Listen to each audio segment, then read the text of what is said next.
Pode começar. Tá. Dificuldades? Dá no carro. Dificuldade maior, depois que eu desço, é andar nesse piso. É ruim esse piso? Muito. Ó, Cuidar do carro.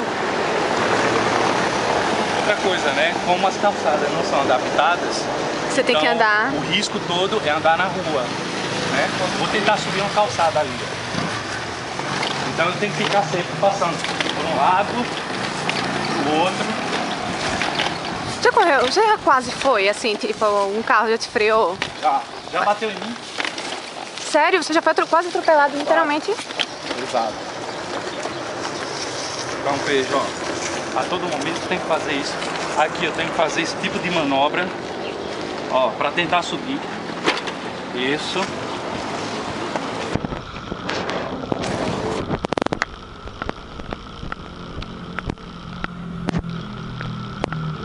Algumas das rampas que nós encontramos e que totalmente fora de acordo com a BNT, né? Quer dizer, Por essa exemplo, rampa não é adaptada. essa nunca foi. Sabe por quê? Por quê? Ó, pode reclamar pra você perceber. Eu vou subir e aí, ó, o que acontece? A cadeira desce. Esse aqui é virado.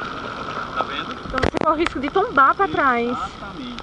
Toda Nossa. rampa tem que ser feita para que você suba sem que a cadeira vire você. São quantos graus no máximo de uma rampa? Se eu não me engano, assim, a cada 1 metro de altura, 6 de comprimento.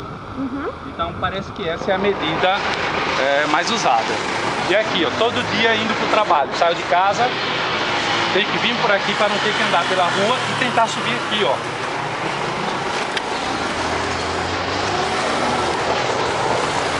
Cheio de buracos, mais à frente barro, não é? Um monte de problemas, sem rampa. Para entrar no estadual também,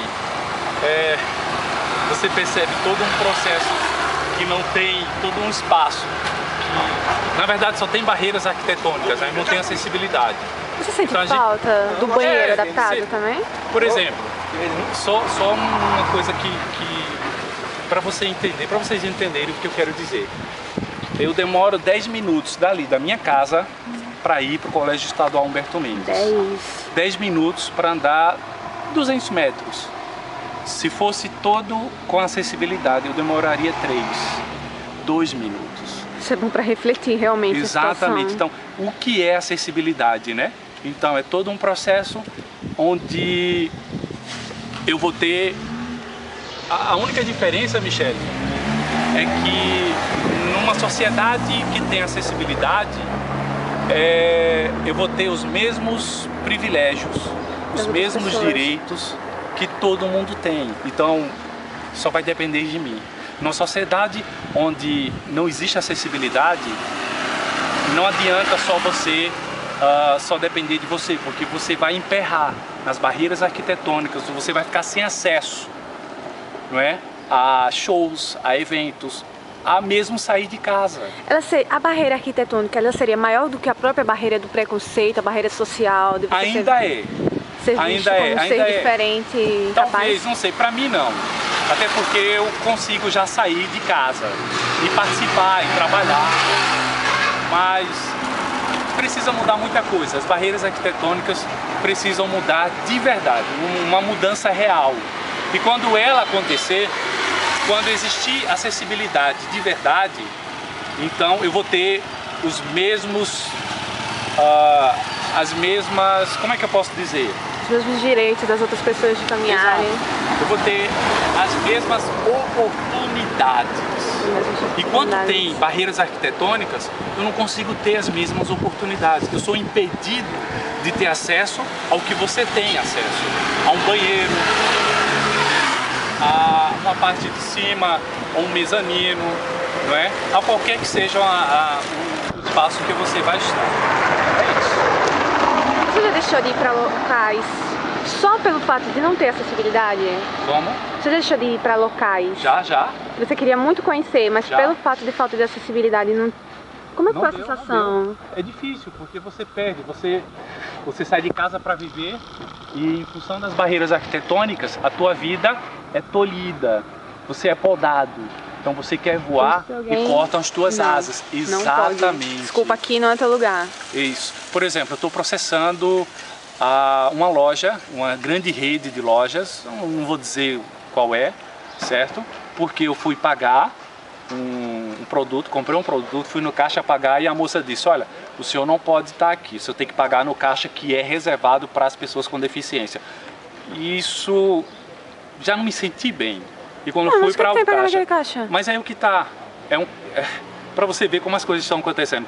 Quando eu fui para o caixa, que era só para pessoas com deficiência, aí tinha idosos, grávidas e pessoas com deficiência, com uma fila maior do que qualquer outra. Então, alguns mecanismos, algumas lojas, instituições e bancos, tu vai para qualquer banco, aí tem lá, caixa exclusivo para idosos, deficientes, grávidos, exata. Isso faz o quê? Faz com que crie uma fila de pessoas que não é para enfrentar fila, não é? E a lei, tem o decreto de 2004, esqueci o nome, perdão, mas está lá o decreto. Conad, fala que, né? Isso. O decreto diz o seguinte, que as pessoas que têm deficiência têm acesso prioritário. Além do acesso prioritário, tem o atendimento exclusivo. Não é? E Com essas duas certeza. coisas não acontecem quando você vai para um caixa que é só para pessoas com deficiência, gestantes, idosos e lactantes. Você demorou então, todo quantos esse minutos? processo. Num banco, por exemplo? Meia hora. Meia hora? Meia hora, exato, no mínimo. Por quê? Porque eu estou numa fila e também pessoas com 80, 70 anos de idade que deveriam avançar também estão nessa fila. Então, estou processando. E espero que disso nasça uma jurisprudência para que sirva de exemplo para todo o país, para que a gente chegue e não tenha mais caixa exclusivo para deficiente, para que se respeite o que primeiro foi falado na lei, atendimento exclusivo, não é? E prioritário. Não é? A gente, pelo menos isso é uma das lutas que a gente está tentando aí encabeçar. Vamos ver se... Espero que com o tempo as coisas consigam... Você acredita numa sociedade inclusora? Que você, no futuro, poderá ver uma sociedade onde vai ter acessibilidade tanto... Tá piscando, por quê? Porque está descarregando. Acredito. Tá Eu acredito. Uma sociedade inclusiva é aquela que trabalha a inclusão da seguinte maneira. Por exemplo, existe a pseudo-inclusão. A gente chama isso da seguinte maneira. A inclusão excludente. Seria, digamos, com uma integração meio camuflada. Mas a inclusão excludente, ela acontece hoje em dia. Você chega numa escola, tem rampa, mas não tem banheiro adaptado. Tem rampa, banheiro adaptado, mas o mobiliário não é. Então é a pseudo-inclusão. Então já chegamos na sociedade que inclui. Na maioria das vezes, exclui também. Inclui para excluir. Só para fazer propaganda. Mas acredito, Michele, que esse é o primeiro passo. E daqui a pouco tempo, espero eu, e a gente precisa lutar para isso, chegaremos a uma sociedade inclusiva, real. Né? Eu espero, a educação está aí para isso, os trabalhos que vocês têm feito também favorecem esse tipo de luta nossa.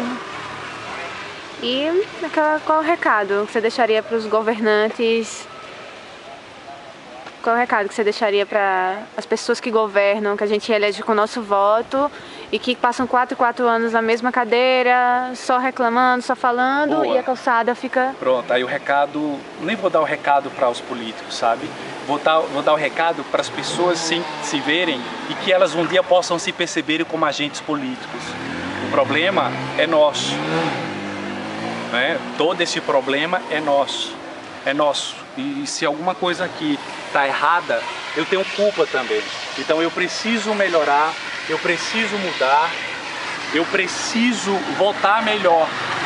Na sala de aula eu falava para os alunos, vote em você mesmo. E o aluno dizia, mas como assim, professor, votar em mim mesmo? Vote pensando no seu futuro. Com certeza. E aí você vai saber o que é que eu quero dizer. É muito fácil falar mal de um político. Né? É preciso ir na gênese do problema.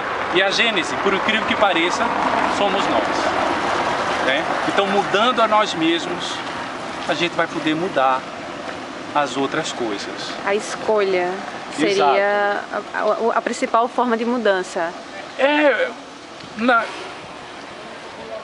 Quando você não puder mudar mais nada, você ainda pode mudar uma coisa, a você mesmo. E talvez essa seja a maior e a mais importante das mudanças, né? Porque há momentos que você não consegue mudar mais nada. E quando isso chegar, lembra, você ainda pode mudar você por dentro. Uma pessoa com deficiência que destaca na mídia, você tem algum ídolo que com toda a dificuldade de acessibilidade e acessibilidade moral, social? Tem o Stephen Hawking, né, o físico, que é um dos mais importantes da atualidade. Eu acho que depois do Einstein, o mais importante físico e pensador, né, da nossa época. Teve o Jerônimo, que foi meu amigo pessoal, foi deputado estadual. Hoje a Rosinha, acredito no trabalho dela, porque ela chegou aonde chegou. E eu adorei, eu gosto muito dela, acompanho o trabalho dela. Tem pessoas aqui mesmo da nossa cidade. Teve uma amiga minha que faleceu, Edilene, que deu a vida dela pela nossa luta para conquistarmos direitos. A nível nacional, eu vejo alguns atletas, né? Temos nadadores. Clodoaldo foi um deles, né? Foi um grande exemplo para nós.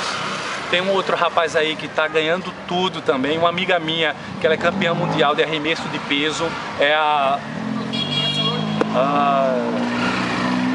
eu esqueci o nome dela, ela é daqui de Maceió, né? Maravilhosa também. Tem muitas pessoas, sabe? Tem muitas pessoas e a gente precisa acreditar neles também, né? E em nós também, em vocês também, na sociedade. É uma luta, a gente não consegue vencer isso sem vocês. O mundo... Vamos batalhar juntos para isso. Exatamente. Precisa de todos nós. Há espaço para todo mundo. A gente sempre pensa muito. Quando eu tive a oportunidade de ver essa disciplina, anteriormente tive a oportunidade de ver Libras, né, de conhecer essa cultura surda, de ver como o surdo tem uma identidade, como ele tem um conhecimento dele, a relação de comunicação.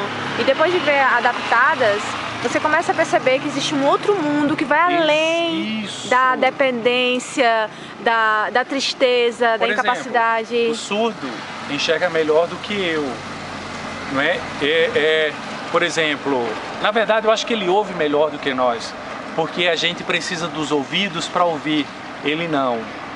Ele só precisa dos olhos para ouvir o que você fala, não é? Para sentir também o que você fala. Ele sente também da maneira como nós falamos, né? O cego consegue ouvir melhor do que qualquer pessoa, não é? E foi uma coisa que eu aprendi com Jerônimo. É por isso que cada um precisa abraçar essa luta. Por exemplo, só sabe o que é estar numa cadeira de rodas se você vive uma cadeira de rodas. Só sabe o que é melhor para um cego se você também é cego. Eu só poderia saber e tomar as decisões pelos surdos se eu também fosse surdo. É preciso vivenciar uma vida para saber o que é melhor para ela. Tem que sentir na pele. Isso não quer dizer que eu sei o que é melhor para todas as pessoas de cadeira de rodas, mas isso também pode dizer que eu preciso buscar saber, né? Buscar saber. Aparecem sempre coisas novas e é isso. Um abraço a todos e um beijo às garotas. Olha que os meninos vão gostar. Tchau, tchau. Tchau. Muito bom.